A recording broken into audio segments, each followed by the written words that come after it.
Hello, स्वागत है आपका हमारे YouTube चैनल पे। आज जो बच्चों ने सवाल भेजा है वो चक्रवृद्धि ब्याज से सवाल है और काफी आसान सवाल है। ऐसे सवाल अक्सर ही किसी न किसी प्रतियोगिता परीक्षा में आप देखो तो पूछे जाते हैं और ये सवाल आप बहुत आसानी से बना सकते हो अगर आप इसको सावधानी से बनाओ तो। और ज्यादा इसमें आप लंबी करने का प्रयास करोगे तो आप निश्चित रूप से इस सवाल में फंसोगे। देखो सवाल क्या कर रहा है, एक बार हम सवाल पढ़ दे रहे हैं, फिर इसका हम सोल्यूशन आपको समझाते हैं। सवाल बोल रहा है कि गगन 2500 रुपए की राशि 8% वार्षिक चक्रवृद्धि ब्याज पर उधार लेता है।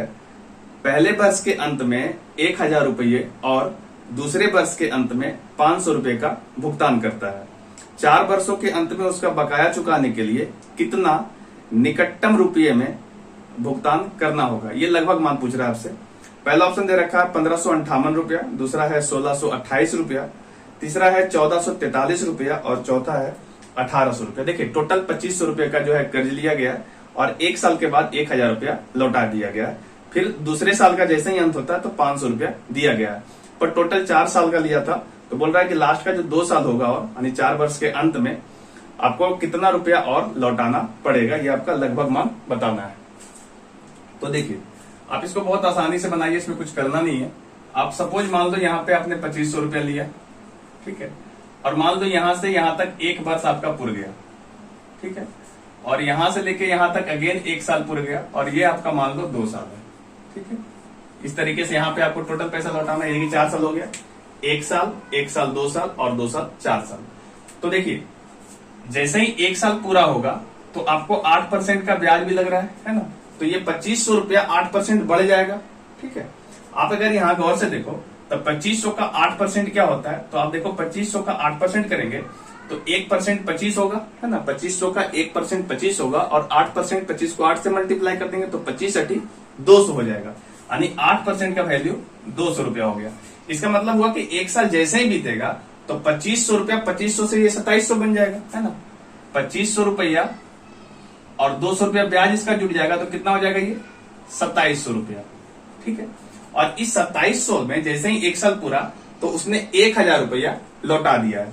तो हम 2700 में अगर 1000 को हटा देंगे तो ये आपका वैल्यू हो जाएगा 1700 रुपया, ठीक है। अब आपके पास जो कर्ज रहा वो 1700 रुपया रहा और अगले साल के लिए जब आपका 8% का ब्याज लगेगा तो वो 1700 पे लगेगा, ना कि 2500 पे लगेगा, क्योंकि आपने 1000 रुपया दे रखा है।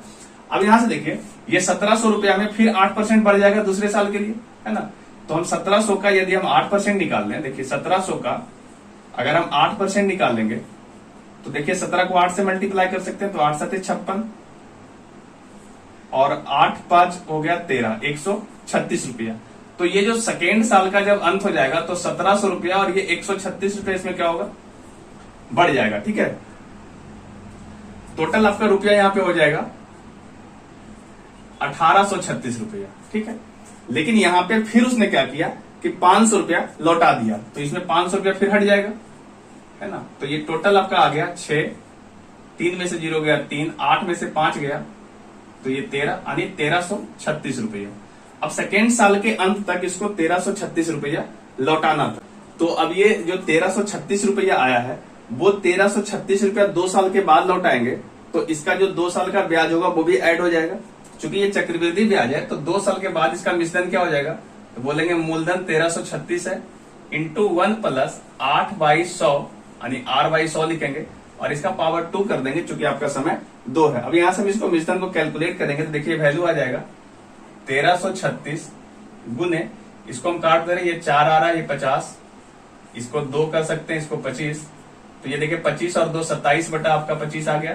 तो हम कहेंगे 1336 गुने 27 बटा 25 और चूंकि होल स्क्वायर है तो इसको हम लोग 2 बार लिख सकते हैं। और तो हम जब इसको सॉल्व करेंगे तो ये वैल्यू आएगा 1558.31 रुपया।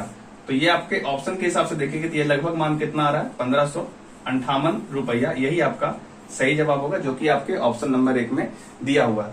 थोड़ा सा कैलकुलेटिव है पर आपको ये जब लगभग मान पूछेगा तो आपको इस तरीके से कैलकुलेट करना पड़ेगा और फिर इसका जवाब आपको देना होगा। बहुत आसान सवाल है। आपने 2500 लिया था, पहले आप 8% बढ़ाएंगे तो 200 रुपया होता है, ठीक है। आपका 2500 और 200 2700 हो जाएगा। 1000 आपने लौटा दिया तो 1700 हो गया, ठीक है। आपको 1700 रुपया यहाँ पे कर्ज बच रहा है। फिर आपने 1 साल के लिए लिया है तो 1700 का फिर 8% बढ़ेगा तो 1700 का जो 8% है वो 136 है। डेट मीन्स ये 1700 जो है एक साल के बाद 136 रुपये बढ़ जाएगा, यानी 1836 रुपया हो जाएगा। और यहाँ से आपने 500 रुपया लौटा दिया है तो आपको ये 1336 रुपया हो जाएगा। ये 1336 रुपया जो है 2 साल के बाद 8% के हिसाब से क्या होगा, तो हम मिश्रण यहाँ से निकाल सकते हैं कि 1336 का, देखिए ये आपका फॉर्मूला याद होगा कि जो मिश्रण होता है वो P इंटू 1 प्लस R/100 का पावर T होता है। तो 1336 यहाँ मूलधन हो गया, 1 प्लस 8/100 और पावर 2 देंगे, चूंकि 2 साल के बाद हम यहाँ से कैलकुलेट कर रहे हैं। इसको हम सोल्व करते हैं तो ये आता है 1558.31। तो आपका सही जवाब होगा 1558 रुपया। ठीक है, तो उम्मीद है आपको ये सवाल समझ में आया होगा। अगर आपका भी कोई ऐसा सवाल है तो आप भी हमारे दिए हुए व्हाट्सएप नंबर पे भेज सकते हैं। जो भी इसका सही सोल्यूशन होगा वो आपको हम जरूर प्रोवाइड कराएंगे। अगर आप चैनल पे नए हैं तो आप चैनल को सब्सक्राइब कर सकते हैं और अपने फ्रेंड सर्कल में शेयर कर सकते हैं, ताकि और भी बच्चों का जो सवाल है वो मेरे पास पहुंच सके और इसका सोल्यूशन तैयार किया जा सके। तो आज के लिए इतना ही, हम मिलेंगे नेक्स्ट वीडियो में, तब तक के लिए जय हिंद।